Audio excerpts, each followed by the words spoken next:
दोस्तों आप तो अच्छी तरह जानते होंगे कि चीन के राष्ट्रपति के बारे में।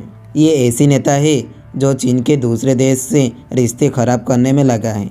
जी हाँ दोस्तों, इनकी शासन व्यवस्था से सारा दुनिया अब चीन की दुश्मन बन गई।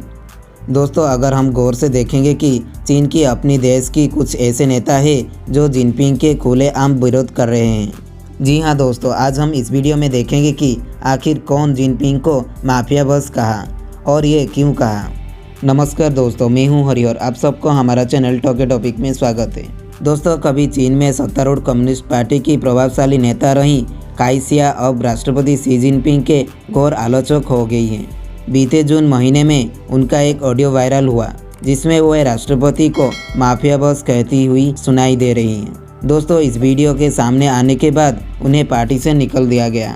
दोस्तों भारत के साथ गलवान घाटी में हुई झड़प के बाद उन्होंने इसे राष्ट्रपति जिनपिंग के जनता के ध्यान भटकाने के तरीकों का एक उदाहरण करार दिया। ये बहुत सालों तक चीन में एक महत्वपूर्ण नेता की छवि बनाए रखने वाली काई अब देश की तानाशाही सरकार के खिलाफ खड़ी दिखाई दे रही है।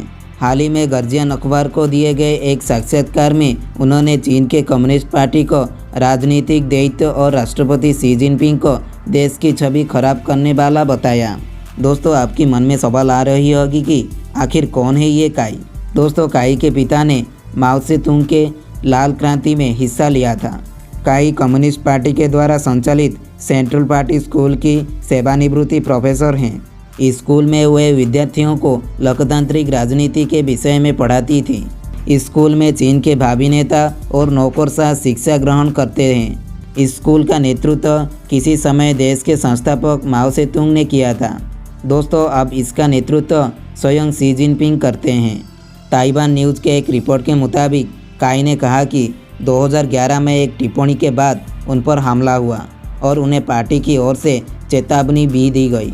उन्होंने बताया कि चीन उनके देश से पलायन के बाद उन्हें वापस बुलाना चाहा। उसने कोविड-19 महामारी के मुद्दे पर राष्ट्रपति की मुखर आलोचना की थी। उनके बाद उस पर भ्रष्टाचार के आरोप लगा दिए गए थे। गार्जियन को दिए गए साक्षात्कार में उन्होंने कहा कि मैं अकेली नहीं हूँ जो इस पार्टी को छोड़ना चाह रही हूँ। मेरे जैसे बहुत सारे लोग हैं। पार्टी में मेरी आवाज़ बिल्कुल अवरुद्ध थी। मुझे बोलने का कोई मौका नहीं दिया जाता था। अब मेरे देश छोड़ने के बाद मीडिया मुझे देशद्रोही और अतिवादी तक कह रहा है। दोस्तों ताइवान न्यूज़ के मुताबिक काई ने हांगकांग के नए राष्ट्रपति सुरक्षा कानून को भयानक निर्णय करार दिया था। गार्जियन के साक्षात्कार में उन्होंने लद्दाख के मुद्दे पर बोलते हुए कहा था कि जिनपिंग दुनिया को चीन का दुश्मन बना रहे हैं। इसके अलावा उन्होंने कहा कि राष्ट्रपति जनता के असल आर्थिक सामाजिक मुद्दों से लोगों का ध्यान भटकाने के लिए भारत चीन तनाव और अमेरिकी विरोधी भावनाओं को सुनाते हैं।